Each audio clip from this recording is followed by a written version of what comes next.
Wow, looks so yummy. Wow. So ngayon, meron ako ditong baboy. Okay, yung baboy ko ay meron siyang laman at meron din siyang buto-buto. Ayan ang aking mga butso-butso. So itabi ko muna ang aking baboy.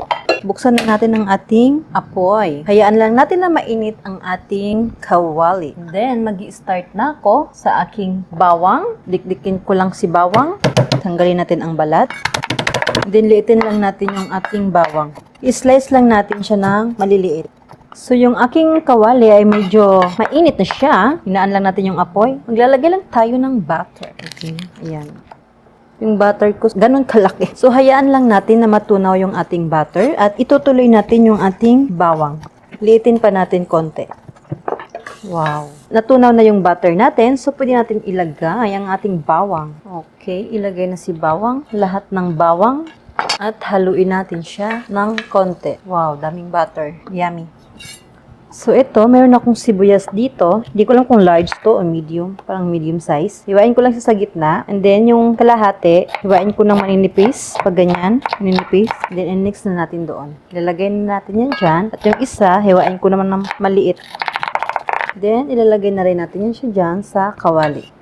Haluin lang natin, lakasan natin konti yung apoy dahil medyo mahangin po dito. Antayin lang natin na maluto yung ating sibuyas at saka ang ating bawang. So, pwede na nating laki ng aking sandok, ano? Na magic. Ilagay natin yung ating baboy. Meron siyang mga laman-laman at meron din siyang yung mga buto, konti. Mukhang masyadong malaki yung aking sandok, so kailangan ko siyang palitan. Pamaya na siya. Gusto kong gamitin ito. Wow, ang bango naman. So, takpan naman natin ito. So, ngayon, pagkalipas ng 2 minuto, ay balikan uli natin. Wow, ang bango. So, ngayon, ako'y maglalagay ng ating water. Ayan ang water natin. Meron tayo ditong 2 cups ng ating tubig. Ayan. Ang bango naman. And then, meron ako ditong 1 kutsara ng ating bagoong. Ilalagay natin yung bagoong natin. Then, konting halo lang hanggang sa yung bagoong kumalat. Lakasan pala natin yung si apoy. Then, maglagay ako ng ating black pepper powder. 1/4 lang sa kutsara na gamit. At syempre, hindi mawawala ang ating, taran! Sinor cubes. 1 piraso para mas lalong malinamnam ang kanyang lasa, di ba? Naglalasa na pork. Tunawin lang natin si Knorr, yung ating Knorr cubes. Lutuin muna natin siya ng mga 45 to 50 minutes sa malakas na apoy. Kailangan konti na lang ang kanyang sabaw na maiwan, saka natin siya balikan. Pagkalipas ng 50 minutes, ayan na po siya. Konti na lang ang kanyang sabaw. Wow, ang bango. So ngayon, tarang! Ang ating oyster sauce. Okay, maglalagay ako ng mga 3 kutsara. Oops. And then, i-mix lang natin ito. Medyo malambot na yung ating laman. Ayan siya, oh, malambot na po siya. So, hinaan lang natin yung ating apoy. Yan, haluin lang natin saglit. So, takpan ko uli yan. So, ngayon meron ako ditong talong. 3 talong na nalinis ko na siya. Oy, ay. So, tanggalin lang natin ang tangkay ng ating talong. Hiwain lang natin yung ating talong. Hiwain.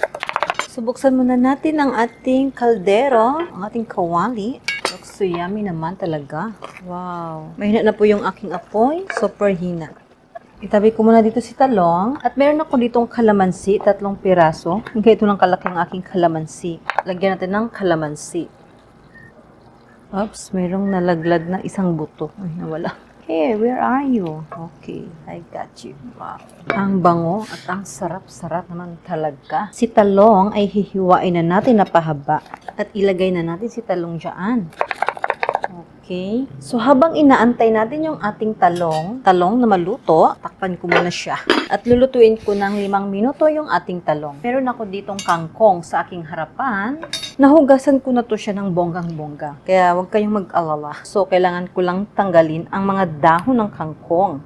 Yung mga matitinong dahon. At yung hindi matino ay itagay na sa tabi. Basura na siya. Okay. Maghimay muna ako ng kangkong, ha? So, ngayon ay natapos ko na himayin yung ating kangkong. Ayan. Buksan na rin natin ito. At bago ko ilalagay yung si kangkong, ay titikman ko muna. Sakto lang ang alat. Okay? 1 kutsaritang brown sugar. And haluin lang natin. Hinaan natin yung apoy. Wow. And then, ininix ko na yung aking kangkong. Yan ang ating kangkong. Ilalagay ko na siya dyan. Oops, may naiwan pa. Para hindi siya ang tubig. siyempre, ibabalaw natin sa ating halaman. And then, tatakpan ko yung kangkong natin. So, lutuin natin siya ng 2 minuto. Then, pwede na natin patayin yung ating apoy kalipas ng 2 minuto. Ay, ito. Oops, may naipit. So, ngayon ay natapos ng 2 minuto. Bubuksan na natin ang ating yummy. Yan. At haluin lang natin. Wow, ang bango. Nakakatakam ang kanyang amoy. Nakakagutom. Ayan, ihanda nyo na ang mga mainit nyong kanin. Okay, so patayin ko na ang ating apoy. Pork ribs. Ayan, ilagyan na natin ng ating talong para maganda sa ating paningin. Ilagyan natin si kangkong. Wow, yummy. Ang bango-bango.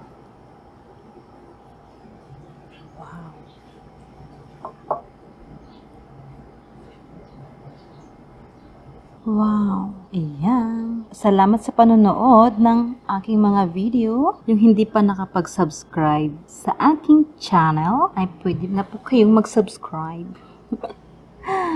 Wow. Yummy.